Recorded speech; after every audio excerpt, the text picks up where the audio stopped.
This is the session following up on the Arts and Science calendar about the timetable and how you can choose your courses with your specific program within the life sciences in mind. All right, again, I'm Denise Gray, Associate Registrar. This is my contact information. Feel free to write to me. And hopefully if you come in September, then we'll get a chance to meet in person. Here's what we're going to talk about today. Choosing your courses with a focus in the life sciences program, making your timetable plan, paying your fees, which is important, and a checklist of important dates and deadlines. First, what I want to reiterate right off the bat is you're going to get a ton of information today, and you're not expected to remember it all. We don't expect that you're going to absorb 90% of the information that we give to you today, but it's out there. It's in the calendar, it's in the timetable, but you have people. You're not in this alone. The registrar's office are your people. We are here to help you guide you through this process, to help you to understand. All of this information is also distilled into short little snippets, little videos that we've created that we've posted on our Quirkus course. So if there's a specific question that you have, it's probably already covered it in the Quirkus course. This video will also be posted on our Quirkus page, as will the calendar session. So you're welcome to review it if you feel so inclined to get through it and learn the information again.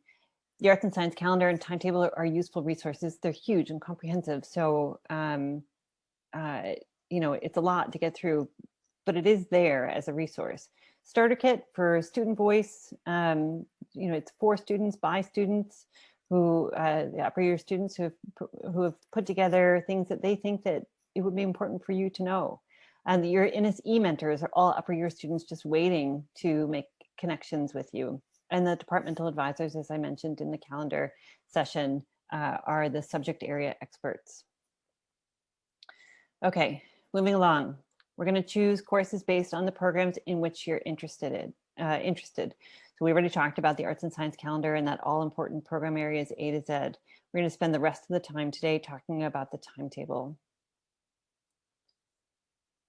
All right. So I guess maybe I lied. We're not going to spend the rest of the time because this actually is a cut and paste from the calendar. For the life sciences, I've copied in the first year course requirements for these two programs that are both found within the life sciences: environment and health, and genome biology, just to illustrate an example of how you choose courses. And in the life sciences, it's actually pretty straightforward because so many of the courses that you will be taking for any number of life science programs are the same in first year. So here's an example. For, let's say you're interested in both environment and health and genome biology. Well, if you can see some patterns emerging, they both require a full year of bio. They both require a full year of chemistry. Environment and health requires Math 135, which is the first half of first year calculus. Genome biology requires both Math 135 and Math 136. But if you just take these courses, bio, chemistry, and calculus, the full year, you are already setting yourself up for admission eligibility in almost all of the life science programs.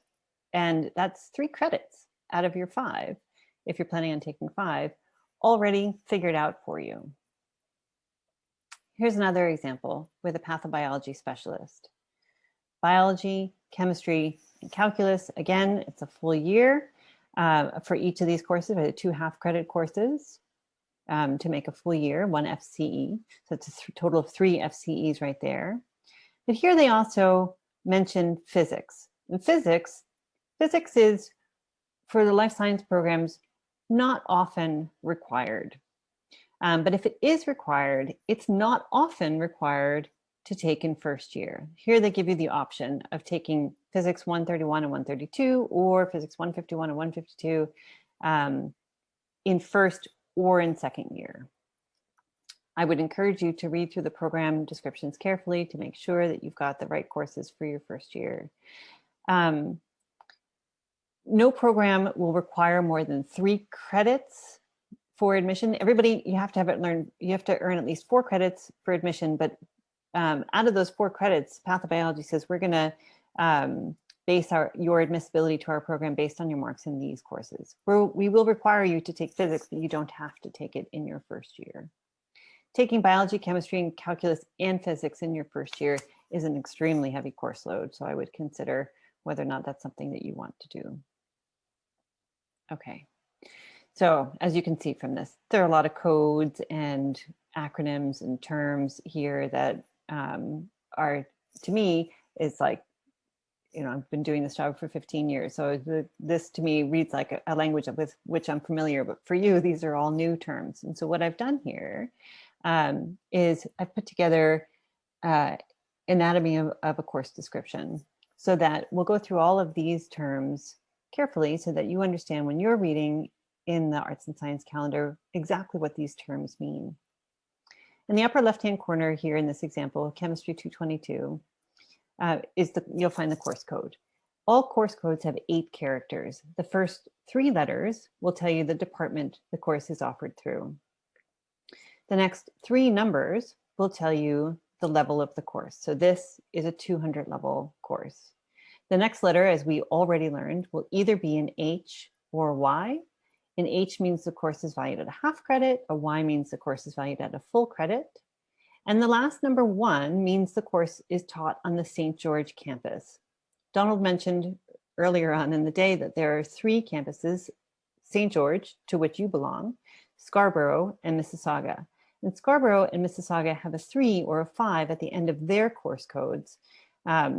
And almost everything that you find in the calendar will have the number 1 at the end of it. But you may run across a course that has a 3 or a 5, and you'll need to know that that course is taught at the Scarborough or Mississauga campus. The next, you'll find the course title. And then the upper right-hand corner, you'll find the number of class time hours that are required for the course. So in this case, there are 24 lecture hours and 12 tutorial hours. There are 12 weeks in the semester. So that tells me that there are 2 hours a week of lecture and 1 hour a week of tutorial. There may also be a P if there are lab hours or practical, or an S if it's a seminar course. The difference between a lecture and a tutorial is, well, I'll just read what I wrote. A lecture is a formal presentation conducted by your lecturer, usually your professor. Tutorials are smaller classes which allow discussion of lecture content and assignments, usually conducted by a teaching assistant or a TA. And a teaching assistant or a TA is a grad student who works for the professor. If there are tutorial hours listed, it is a required part of the course that you participate. It's not optional, it's part of the integral learning or teaching of the course. Okay, next comes a course description. And then the next 3 terms are ones that you need to pay close attention to when choosing your courses. Prerequisite. Prerequisite means prior preparation. In order to be eligible to take Chemistry 222, you needed to have already taken Chemistry 135 and Chemistry 136. If you see these course codes, Chemistry 138 and Chemistry 139, these courses no longer exist. They were renamed to Chemistry 135 and Chemistry 136. This is why they're not hyperlinked anymore. So Chemistry 135 and Chemistry 136, or Chemistry 151. And if you take that course, you need to pass it with a minimum grade of 63%. And one of these math variations, we'll talk, I think it's the next slide that we'll talk about variations in courses. And one of these physics variations. So there's a lot of prerequisites to be eligible to take this course. If you see course codes divided by a slash, it means or. If you see course codes divided by a comma or a semicolon, it means and. Co-requisite is a course that you would have to take at the same time. So students who are taking Chemistry 222 are also enrolling in Math 235 or Math 237 in order to be eligible to take the course. An exclusion means that if you've taken these courses, you're excluded from taking this one. Because usually exclusions are because the course content is too similar. And actually, here's a really good example of where you might run across a course that has a 3 or a 5 indicating Scarborough or Mississauga at the end of the course code. Distribution requirement, you can ignore that. That is a degree requirement that no longer exists. It was replaced by the breadth requirement, which we covered extensively, and no surprise, this course falls under breadth category 5. Excuse me, Ms. Gray, is it okay if I ask a quick question? Yep, go ahead. This might be a dumb question, but how do I know what like Chem 135, like Chem 139, like what are all those? I have no idea. Yeah, no, that's okay. This is not a dumb question at all. You can click the hyperlink to open it up and see. It'll take you right to a course description that looks just like this for Chem 222, and it will tell you what the course is. Chemistry 135 is physical chemistry, and Chemistry 136 is organic chemistry. But certainly click through the course links for these courses that you need to take, so you can find out exactly what the description is for that course. Okay, thank you so much, ma'am. No problem. I have a question that kind of relates to that, I guess. Okay. I see, and this is a perfect example because this is the one I wonder about, is often like the Chem 135, 136, or Chem 151. Yeah. I'm like what would like sway you to choose one or the other? Like, I feel like I'm kind of lost on what would be better for me at all. Like, I have no idea. No problem. We have a slide that's going to talk about that. I think it's one that's coming up next. So that's a good segue. It is. Okay, so course variants. Math, chemistry, physics, and computer science offer different variations of their first year courses.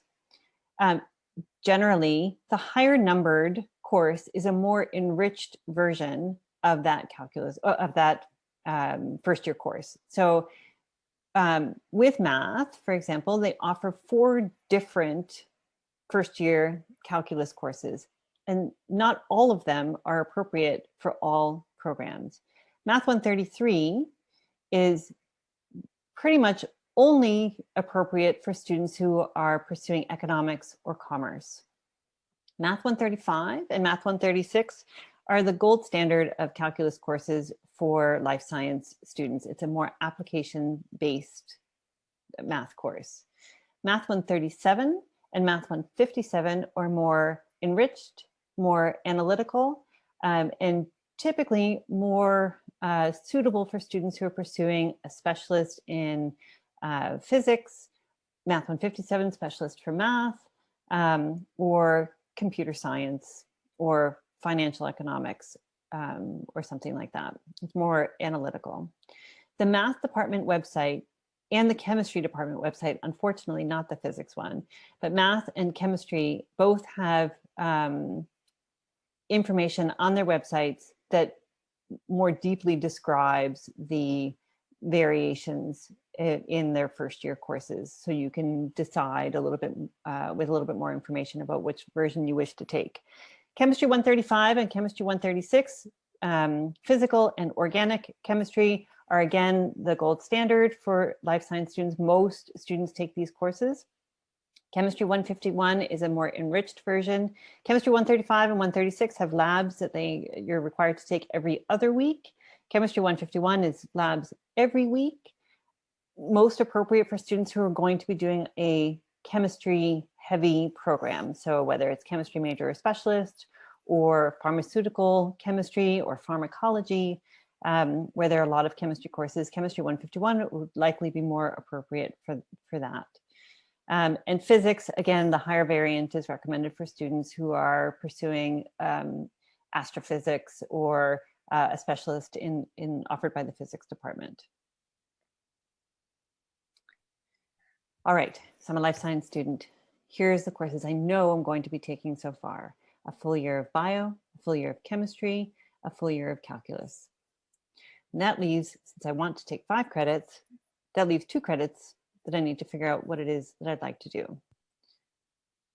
So when you're thinking about choosing courses, I would recommend choosing at least 3 different possible programs that you might be interested in pursuing, and choosing the first year requirements for each of those programs.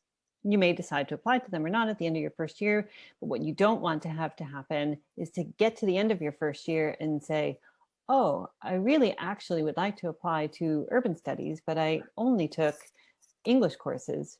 I'm not eligible to apply. That means you need to take those courses in your second year, which would then, it's a ripple effect, right?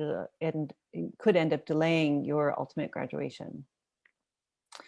Consider some options. Make sure you have room for elective courses that you want to take just for the sheer joy of learning it. Follow your interests. What do you like reading about? What are you interested in? What are some courses that you wished you would have had access to in high school? Film, literature, religion, political science. There are so many options that are available at U of T. If you don't know what to take and you think, well, I got to do something that I feel like at least is contributing to my degree requirements, choose something to fulfill your breadth requirement that's not covered by your program. And then really explore, take in all that we have to offer. There are some nuanced programs that you've never even heard of before that you will have an opportunity to check out once you're a student here. All right, some other things to think about: special first year opportunities. First year foundations courses, we talked a bit about those. Here's a description about first year foundations courses. They're small dynamic classes. They really are designed to help first year students acclimate to university level learning. They're usually taught on a variety of niche and interesting topics. There's one about the history of soccer. There's, I think, the principal Charlie mentioned one about vampires. I mean, there are hundreds of them, right? So there's a lot, but they're all academic courses. They also help you to get to know other people in your class because they're typically seminar style courses. So there's much more discussion based than there is straight lecture. There are some first year foundation courses at Innis specifically, where Innis students, I think there's 14. Innis students have priority enrollment for the whole first week of your course enrollment to enroll in some of these first year foundation courses. And the neat thing about the first year foundation courses at Innis is that you will have access to the Innis librarian, the Innis learning strategist, the Innis writing center, because they're integrated into the teaching of the course. There's also first year foundation ones programs courses. Some of the ones programs are ones you have to apply to before your course enrollment and gain admission to that program. Some of them require an essay. At Innis, the ones program courses you just enroll in, space dependent on your course enrollment day. The difference there, it's very similar to the first year foundations program courses, but the difference is that the ones program typically includes more experiential learning options. How do you know if it's a first year foundation course? Typically the course codes will have the numbers 195 to 199 in them. And the last thing I want to talk about is the FLIC program. This is a program that's near and dear to my heart. The first year learning community, or FLIC, is a small group of life science students at Innis. So there are FLIC groups that are affiliated with each of the colleges, and some of them are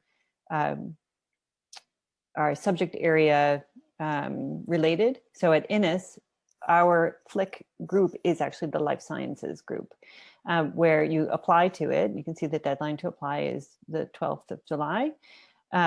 And you're pre-enrolled with all the other FLIC students, which is about 25, in the same sections of biology, chemistry, and calculus. And also, you will be put into a group where you would meet every other week with 2 upper year student peer mentors, a staff advisor, and a faculty advisor. I'm the staff advisor for the Innis College Life Science FLIC. I can't speak highly enough about the FLIC program. Every other week, the upper year student peer mentors will provide programming that will either be developmental or educational or social. And it's a nice way to get to know other students who are also Innis students, also life sciences, and also in your same classes, because you're pre-enrolled in that 3-pack of courses. So anyway, consider the FLIC. It's a great program. All right. A final word on electives. Consider courses from other academic units. So these are all, academic related courses, but courses that you take as an elective could be program related courses for other people. And explore things that you did not have access to in high school. All right, so here are my courses. The green ones are my program related courses. I've highlighted, I've chosen Psychology 100 and I made it orange because it could be a program related course. Psychology is a program, life science program at U of T, and it is a program requirement for neuroscience. I think it counts in human biology as well. So it could be a program related course, or it could end up being an elective for me. I chose a first year foundation course at Innis, Shocking Art and Artists, and the language Hungarian, elementary Hungarian 100. Okay. So unfortunately, for the purposes of our meeting, the 2020-2021 calendar or timetable is the one that we have to use because the 2021-2022 version is not yet published, but it will be hopefully by the end of this month. But it'll generally look the same. So you can play around with it now, just don't make any firm plans because the updated version is not yet available. All right, so what does the timetable give you? It gives you more information than the calendar does. It will provide information on delivery method, whether the course will be online or in person. Now, the university is expecting that we will be, by and large, in person in September. But there will be some courses that are traditionally very large that we won't have the capacity to teach in person due to distancing measures and health and safety protocols that are still in place in Toronto. So there may be some courses that you take that will still be online. Again, the priority is to get students back on campus and back into the classroom. But don't be surprised if you find some of your courses are still offered online this year. So the timetable will give you that information. It will tell you the section code, whether the course is offered in the first semester or the second semester, or if it's a year-long course. So you can see from this chart here, if it's an F section code course, the course will start in September, final exam is in December. If it's an S section code course, it starts in January and ends in April. Or if it's a Y section code course, it will start in September and the final exam will be in April. So it goes the full academic year.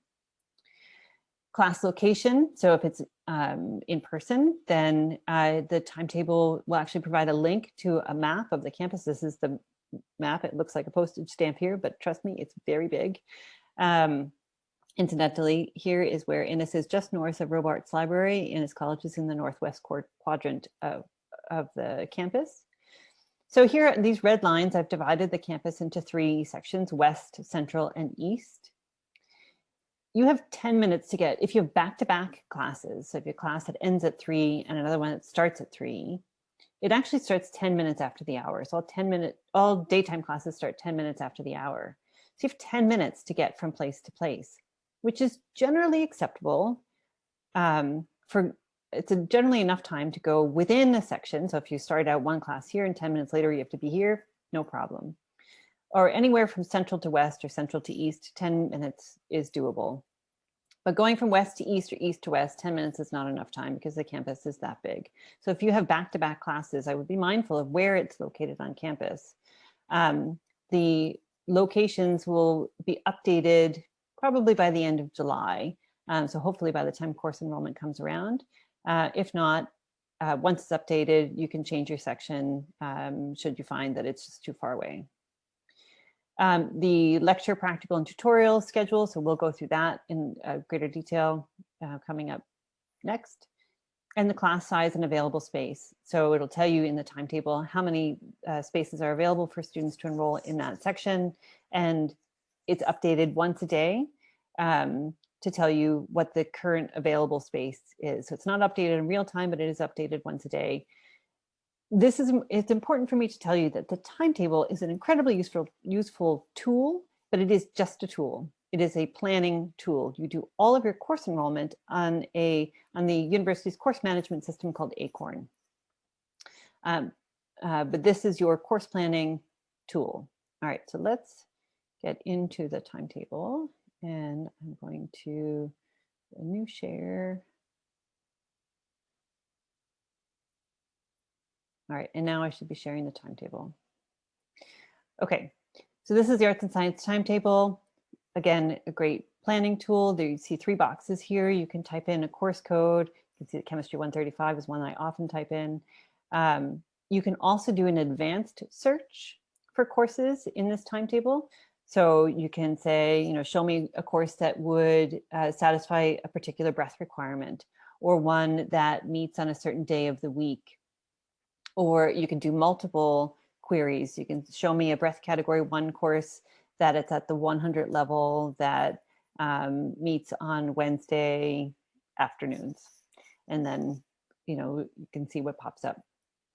But for the purposes of this example here, we're going to use chemistry, actually. So you would just type in CHM 135, physical chemistry, to get some information about the course. Okay, Chemistry 135, it is the winter. Yeah. Interesting. Okay. It's different. All right, Chemistry 135. You can see usually there are multiple lecture sections in this example.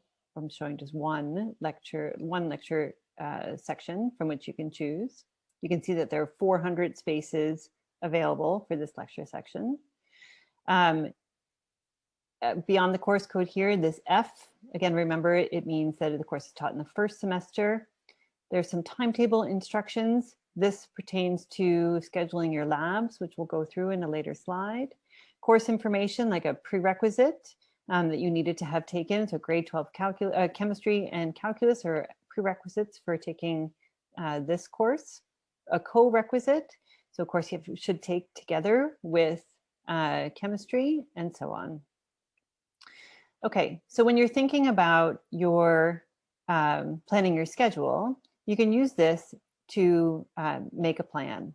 So I'm just going to add this section to my plan, add it to my plan. I'm going to scroll down a bit, and in the pink section here, you can see the practical sections, the labs.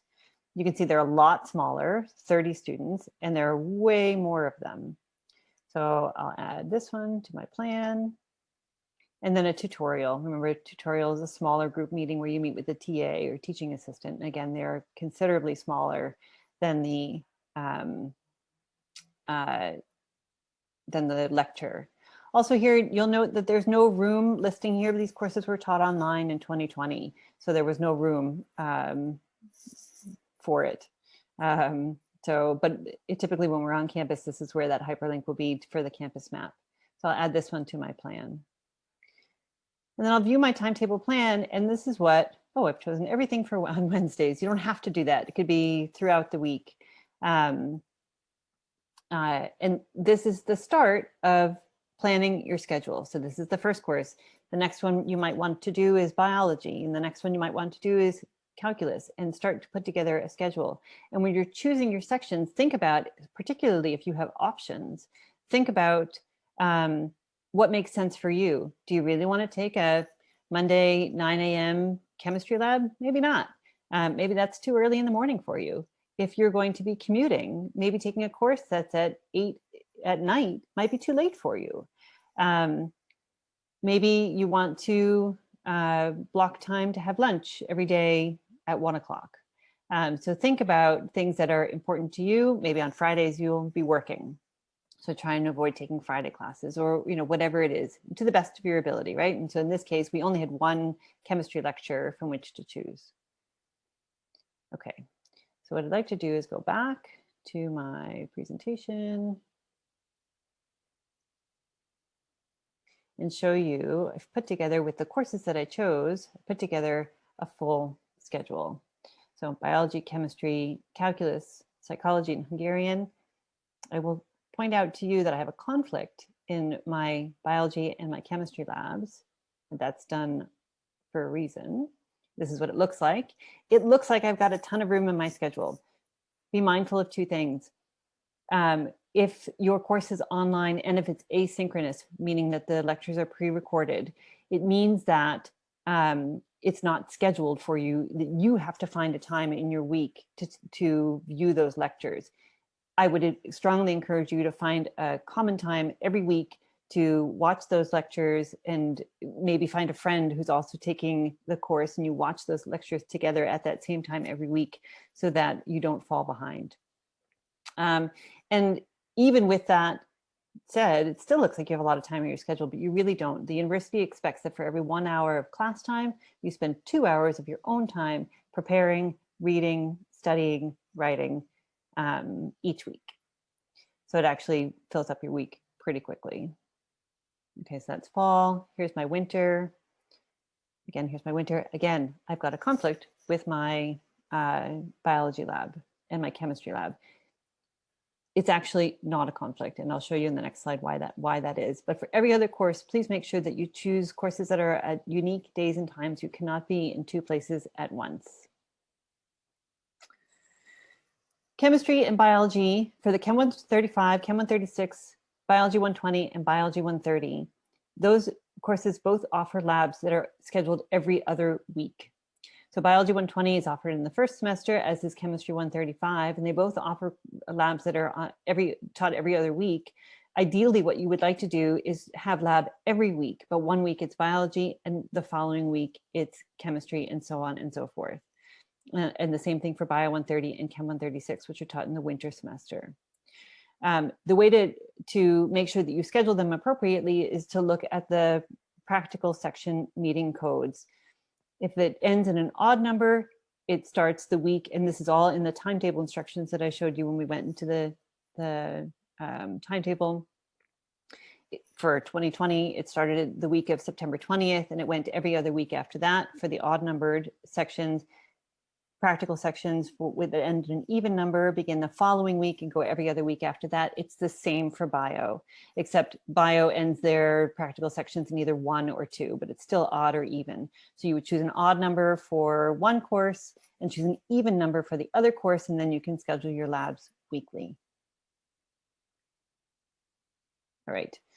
Another thing to draw your attention to, this was a question that came up at the end of the calendar session. Is it, how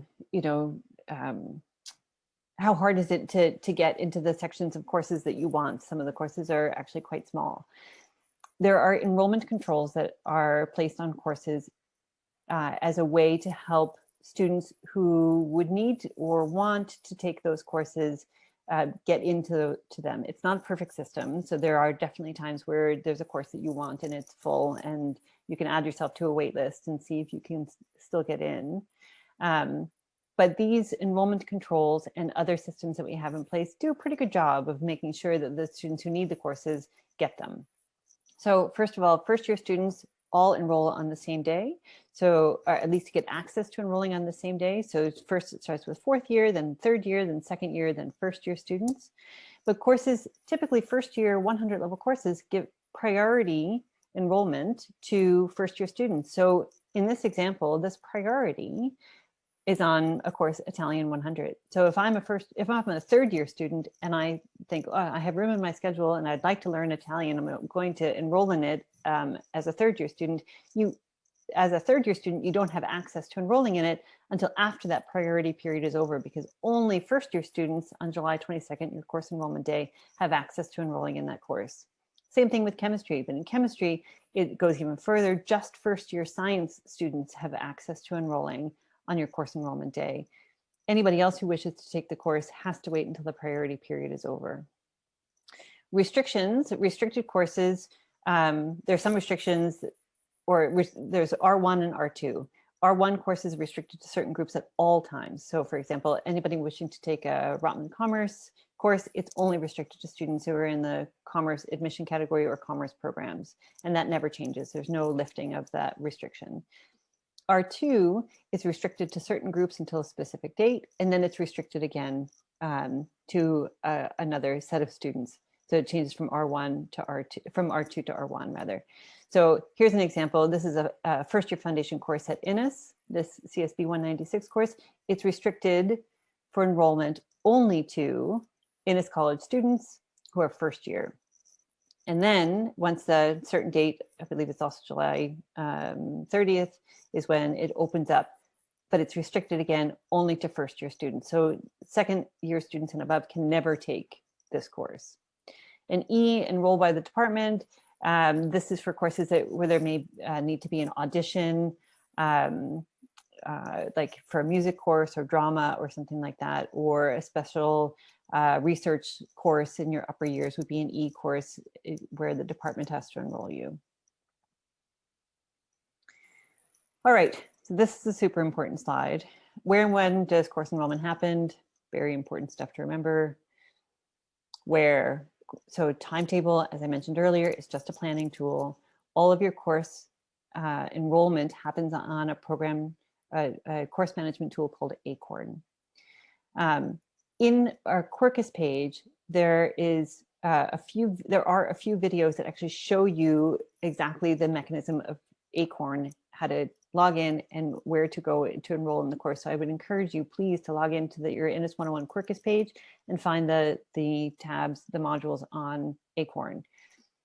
But on the upper left-hand corner, you would click on Enroll and Manage, which gives you two options, courses or programs. And in this case, you would choose courses to enroll in courses.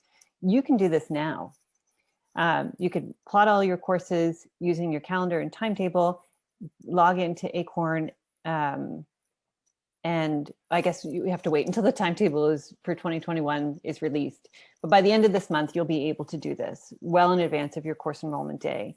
So you find all the courses that you need using the calendar, which is updated for the upcoming year, the timetable, which will be updated soon.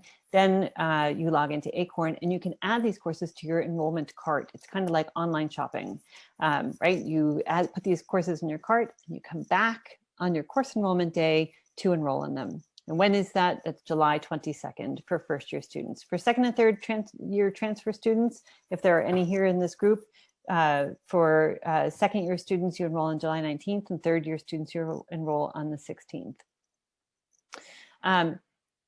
Every student will be given a specific start time. So on July 22nd, your start time could range from 9 a.m. to 5 p.m. And that's the time in which you first gain access to Acorn. And you can view your start time on Acorn starting on July 5th. So July 5th or later, you log into your account on Acorn, you find out what your start time is, set your calendar and your alarm clock or whatever it is that you need to do so that on July 22nd at your start time, you're ready to go. That's your first access to enrolling in courses, but there are thousands of students who are enrolling. So you give yourself the best chance of getting into the courses that you need by enrolling on that enrollment day and time. Okay, and I am being mindful of the time. We're running late. I have a few more slides to go. Some tips from me. Plan your courses, your schedule well in advance of July 22nd. Don't plan all 4 years. It's a waste of your time, honestly. So much will change between now and then. Have several different options for the courses that you want, including different lecture times, just in case the courses or the section is full by the time you get there. On July 22nd, you can enroll up to 5 credits. On July 30th, after the priority period is over, you can add up to an additional credit. Again, please don't plan to take 6 credits worth of courses, but if you want to try one out and try and decide between 2 different courses, then adding an additional course at that point is good. Just don't forget to drop it. Start enrolling at your designated start time on July 22nd, but you can come back to it and change your courses up until the second week of the term. If the course is full, it's reasonable to add yourself to a wait list if your wait list number is within 10 to 15% of the total class size, and that's updated in real time on Acorn. You can wait list up to 2 credits total, but that does count towards the 5 credits that you're allowed to enroll in on your course enrollment day. Enroll in both your fall and winter term courses, the full academic year, not just the fall. For courses in which you don't meet the enrollment control, you can't add them to your enrollment cart. You'll have to wait till the priority period is over. And again, your course enrollment is changeable up until the second week of the term. So, put yourself into the courses that you want, but then you can come back and look for others if something catches your eye. Okay, course enrollment is just one part of what it is that you need to do. That's a huge part, but it's one part. The second part is fee payment. Your invoice will be posted to your Acorn account by mid-July. Your course enrollment plus your fee payment, which is either the minimum payment, which is 50% of your total academic fees, or official fee deferral if you're receiving a scholarship that's equivalent to 50% of your total academic fees or more, or you're receiving a government provincial loan like OSAP, for example, that equals registration. And registration means you're locked into those courses, right? You can take yourself out, but you've secured your spot in those courses by being registered, and the deadline to do that is September 1st. That is really important to remember. You must get that done. If you miss that date, the university will assume that means you're not coming and remove you from the courses in which you tried so hard to enroll in. And all the students who are on the wait list behind you will be very glad for it because they'll get a chance to be enrolled in that course. So do not miss that deadline. So I mentioned check your invoice on Acorn. Note that if you had to pay an admission deposit, meaning you're not a Canadian permanent resident or citizen, that doesn't trigger registration, nor does a residence deposit. Your fees, the reason the invoice is posted in July before you even enroll in courses is that there's a flat fee. They're based on enrolling in 4 credits or more. The university assumes that you will be doing so. If you choose to enroll in 3.5 credits or fewer, you can switch to paying per course fees. And you pay as if you're paying any other bill at the bank or online by the deadline of September 1st. All right, here's my final thoughts. Acorn does not check for prerequisites or co-requisites, but the departments will, and if you don't meet the prerequisites, they may go through and remove you from any course for which you're not eligible, even after classes have started, so please be mindful of that.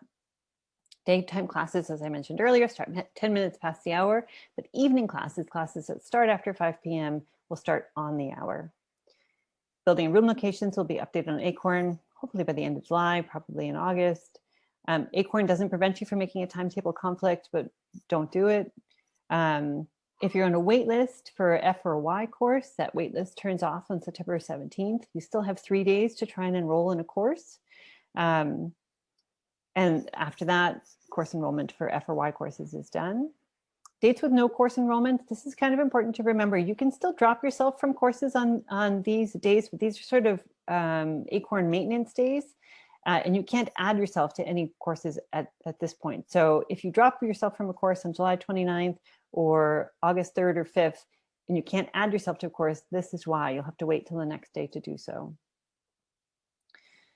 Use your resources. I can't stress that enough. And now, I'm running slightly behind. We come to the question portion. Can I ask you a question? Just yes, a simple one. Go for it. Will these presentations be available like on the courses after the orientation? Yes. So that's why we that's are great. recording. Yeah. I hope I did that right. Oh, so it's the videos that are available instead of the presentations itself, right? Oh, that's a good question. Yeah, I think we actually are planning on posting the presentations as well, but the videos will be there as well. Okay, thank you so much. That's great. Sure. Okay. Hi. Could such a situation arise where we don't get a spot for one of the common prerequisites like Bio 120 or Bio 130? A situation could arise, yes. It's unlikely as long as you enroll on your course enrollment day at your start time. If you miss a few days at that point, it may be so that you don't get into the section of the course or don't get into the course. It is possible. There's enough enrollment controls to try and make it difficult to not get the courses that you need, but it is possible for sure. So in case of such a worst case scenario, what can one do if they still want to pursue the same major or same degree? Yeah, you then might need to think about taking the course in the summer or in the following year, but it is possible for sure. I have a question. Yeah. So you mentioned that we're supposed to register for both the fall and the winter courses. And so what if, the winter courses, when does that start? Oh, the winter courses start on January 10th. Okay. But you would so- enroll on July 22nd in both fall and winter session courses. Okay, and what if we wanted to change the winter sessions? Because I know, like, to change the fall sessions, we have 2 weeks from the beginning of like Yep. school. It's the same. if So we you want- have 2 weeks after the beginning of the winter session courses to change your Oh, sections. okay. Yeah. Thank you. Hi, sorry. I had a question about the adding on to what the person just said. Yeah. When we enroll in both our like fall and our winter courses, is it like actually like on Acorn, is it divided into like fall and winter, and we can choose which classes to put in like which term or semester, or is it like automatically done for us, or? No, so some courses are only offered in the fall. Like for example, that chemistry 135 course that I pulled up in the timetable, Mhm. that is only offered in the fall. There is no winter session offering. But psychology 100 is offered in both semesters, and you can choose either to take it in the fall semester or in the winter semester. And you would make that choice when you're enrolling in your course. Okay, and that option will be like shown on Acorn, right? Like when you Yes. enroll? Yep. And then I had one more question about the breadth requirements. Is it possible to like get all the like, because you can either have 1 full credit in 4 out of the 5, or the other option, right? Yeah. Is it possible to have like meet all those requirements in the first year, or is it usually not like done in that first time? It's possible. It's not necessary, but it is possible, especially if you're coming in with some advanced standing transfer credits. Right. And it's not that hard for the life sciences because, your courses will take up at least 2 of the breadth categories already, but like I wouldn't stress about fulfilling the breadth requirements. Okay, thank you. Mhm. You also mentioned that we can take a course and then drop it if, like, just to explore if we haven't seen such a program in high school or anything. Yeah. How does that work? If you drop a course? Yeah. Okay, so there are 2 different options for dropping. There are drop dates that are listed in the academic dates in the timetable. The drop dates are usually about 2/3 of the way through the term. So for fall or winter term courses, they would be like early November or early March. And for a year-long course, a Y course, the drop date would be in February. And if you drop it at that point, the course will disappear from your transcript as if you had never taken it. There is an opportunity to late withdraw from courses up until the last day of classes, but really that's meant to be if you should have dropped the course, or if your situation has changed between the drop date and the last day of classes, then you still have an opportunity to get out. But you'll learn more about that as while you're an active student. Okay, looks like we're losing our breakout room. You're welcome.